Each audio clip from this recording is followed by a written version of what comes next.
So, new rules. You guys absolutely smashed the target of 60 likes in the previous video. So without further ado, here are the new rules. As you can see right now on screen, we've got some absolutely incredible rules which are going to really spice up this series hopefully and make it really interesting. Now, the very simple concept of it is basically every single car in this season I have 3 races with. Now, as you can see, the McLaren and the Manor are on 2 races remaining because I've already used them once in Malaysia and Australia. And for this race, I'm going to be using the Sauber. So the Sauber for the next race, you'll see it will be on 2 races remaining as well. So for the whole season, I have 3 races in every single car. So what I'm going to have to do is, say for example, if I have every single car available for selection, I'm going to have to maybe, for example, say we're at Monaco and I've got all cars available, then I might go for something a little bit more conservative like a Red Bull or a full cylinder to not waste one of my Mercedes or Ferrari car locations to win the race, because Monaco is generally a track where you can win in a pretty rubbish car. So hope you guys can understand that, and I'm not going to babble on too long. It's very simple to understand, and I hope you guys enjoy it, and this will hopefully add a little bit of a curveball into the series, especially later on in the season when there's less tracks remaining and there's also less car choices. But nevertheless guys, let's get into the video at China and let's see how we get on for the Chinese Grand Prix.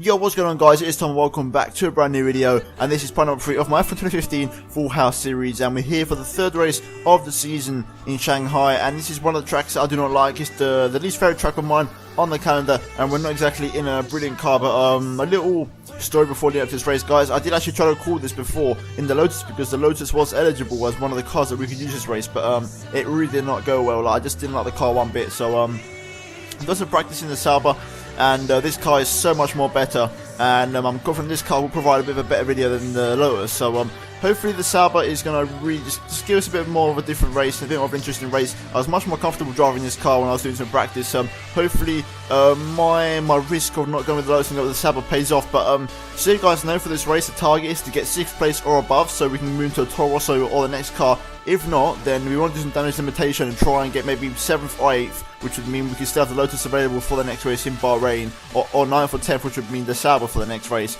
And I've got a couple of new rules coming along the way guys, which I'm not going to talk about yet. I'll talk about in a future video because I'm still thinking them out. But nevertheless, we're going to jump into the race here and going to jump straight into the Chinese Grand Prix, and hopefully we can have a good race as we go up to 5 red lights, and the Chinese Grand Prix is going to get underway here, and we actually get a pretty decent start off the line. All of a sudden though, we get a really bad moment of oversteering, 4th gear, which is really strange in this car, but it's one of the few cars that actually does the issue where it just seems to step out in a really high gear for some reason. But the initial launch was really good. As we now go through turn 1, we're going to try and slide that car up the inside of a couple of cars. As you can see, we're getting a lot of positions here, as we're going to try and go up the inside of Button as well, which will become the outside for turn number 2. Can we make the move, stick around the Englishman around here? Just about. There's Buttons, he's still down inside there, but we've got much better straight line speed than the McLaren Honda, and we should be able to make the move stick, and yes we do there, as we got the P14. And now we're going to try and do a bit of a dive bomb up the inside of turn number 4 now, up the inside of the hairpin. Can we get Max Verstappen as well? Maybe he's still there on the outside, but we're just going to try and maybe give him on traction, but he gets much better exit out the corner there, so we're going to have to try and overtake him elsewhere as we go through the fast left-hand, and Max Verstappen's going very slow through here, so I'm actually going to decide to launch one up the inside of the next corner, and there we go up the inside. Max Verstappen's going to give us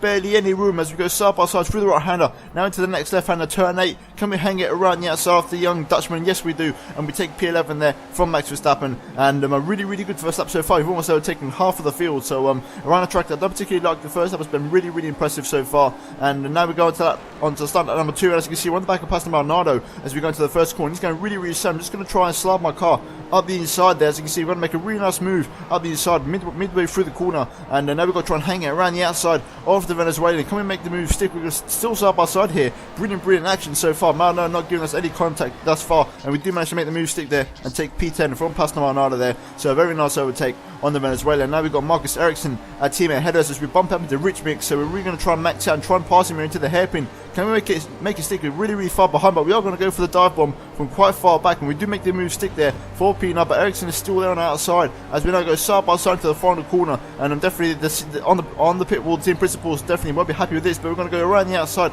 of Ericsson at the final corner. An absolutely lovely move, and we've got ourselves up in the P9 already, so the Sauber really is delivering so far in the early stage of the race, but there were no more highlights for that first stint, and on the end of lap number 6 we're actually going to skip on into the pit lane, and I've got to say overall that first stint was really good for us. Even though the Sauber doesn't have an incredible amount of pace, just overall the actual car felt really solid. As you can see, we've got a couple of cars in the pits behind us, and but just so you know, guys, I had a couple of issues after the race recording, and this is actually, I think, the last replay cam in the race, because I accidentally freaking shut down my PC, so I do apologise for that, and we actually closed my game, so a little bit of a noob issue, you could say, on the PC, as I pressed the wrong button, but nevertheless, we're going to resume on to the action, and as you can see, we're going to a set of prime tyres to try and split the strategy, and we're going to try to switch it up, and hopefully, when we go into the options later on, we'll be not fast enough to maybe gain some positions later on in the race, but as you can see, skipping up to exactly 1 lap later, we've got cars in the pit lane here, so we're going to rejoin in that, or we're going to retake more like 10th place, and there's still one more car up ahead who has a pit, and I believe it's a full scene in Nico Hulkenberg,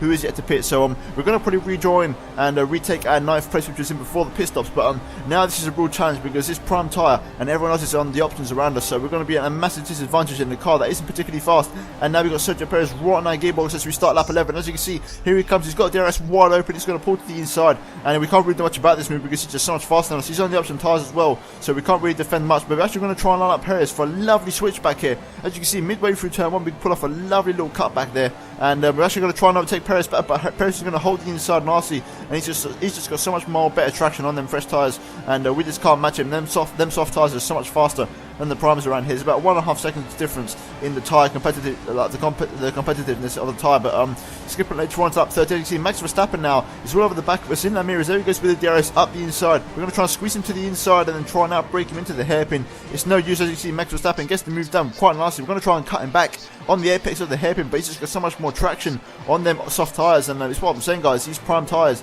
they just don't have the traction that the softs do. Like, as we take a horrible corner cut there, I do apologise, but the prime tyres just don't have the grip the options do, and it's really hindering our race so far. But here we go, we're going to come back and Max Verstappen with a little bit of DRS. There's a car in the pit lane as well. We're going to go up the inside and take P9 there from Max Verstappen, and we've got, who's that? I think it's Felipe Massa exiting the pit lane, and he's holding up Perez for us, an absolute treat. So Perez, who just put off a move on us a couple laps ago, has been held up an absolute treat. We might have a chance to get him back here. As you see, getting a really nice exit out of turn 2. We're right on the back of Perez now, and he actually brakes for some reason mid-exit. We're right on his gearbox. Can he possibly line up for a move up the inside of turn 4 now? We're going to go to the inside. We're going to try and brake nice and late. Start one up the inside, and we are going to make the move there on Sergio Perez and regain 8th place. And we've actually got Massa right there ahead of us, so Massa could be a possible target for the rest of this race. But Perez is coming back at us up the inside, but we're just going to hang around the outside. We're not having none of that from Sergio Perez there.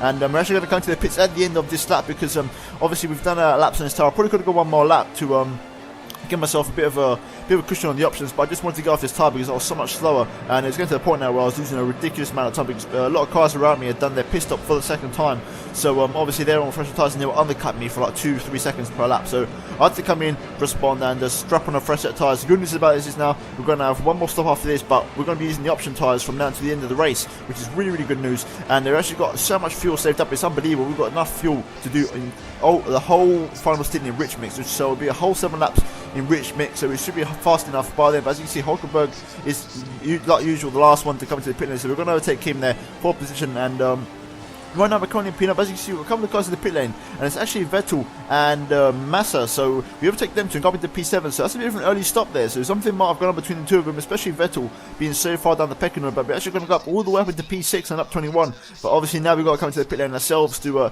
get off these tyres and go on to a final pit stop and go into the final set of option tyres and go to the end with plenty of rich mix to use, and hopefully we can try and make some kind of challenge and make the end of the video fairly interesting. But as you can see, we're going to drop down a couple of positions now as per usual, because obviously P6 wasn't really a position, even though that was our target this race, to try and get into Toro Rosso for the next race in Bahrain. I don't think it's going to happen here in China, and as you can see, we've gone to another set of option tyres, and we're going to rejoin P10 at the moment. It looks like that is going to be our position where we rejoin. Indeed it is, so P10 as we get a massive snap of oversteer there on the exit of the pit lane. Skipping later on to up 20, as you can see, Hulkenberg is in the pit lane like usual. He's the last one to pit, and we're going to get back into P9, which is our net position in this race. But as you can see, skipping later on to up 25, Sainz is a lap car. He's in last place, in 20th place, and he's held up Vettel an absolute treat, and now he's holding up Massa an absolute treat. And there we go then, through the banking, can we possibly line up Felipe Massa for a possible overtake down the straight? He's going to have DRS on Sainz, obviously, so it's going to be quite hard, but we are also going to have DRS, and we've got a really good run on Massa. Here we go, up the inside, we're going to use DRS and rich mix. We're going to go flying up the inside, we're going to try and squeeze him out, make sure he doesn't come back at us, and we're going to try and get on the brakes nice and late. And as you can see, Massa does not re-overtake us,